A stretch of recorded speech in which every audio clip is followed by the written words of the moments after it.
The Office of the Ombudsman today said the government should step up measures to tackle abuse of public housing resources. Mimo Singhai reports.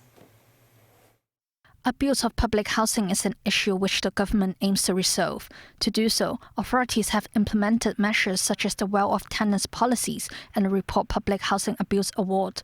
Speaking to the media about its investigation into the government's work in tackling the issue, the Office of the Ombudsman said authorities should act more proactively to combat the problem.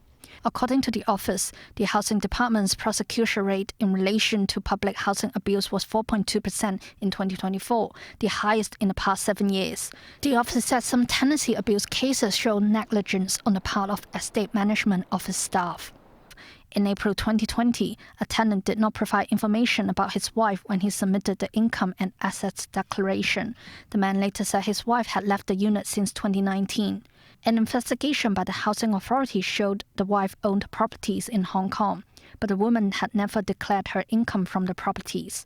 A notice to quit was sent to the tenant in February 2021. The man did not return the unit until November that year. The Office of the Ombudsman made 31 major recommendations to the Housing Authority and the Housing Society.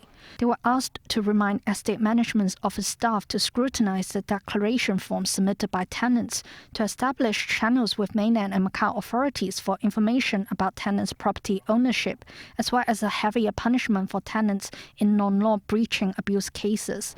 Meanwhile, the Ombudsman said authorities could incentivize relevant staff members to identify tenancy abusers. We reckon the staff in the estate, they have the first-hand information.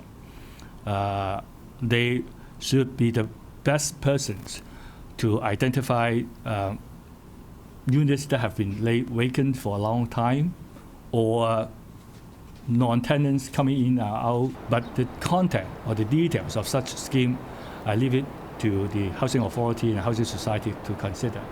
The Ombudsman Office also said their recommendations, if accepted by the government, can help reduce the waiting time for public housing units. Mimo Singhai, TVB News.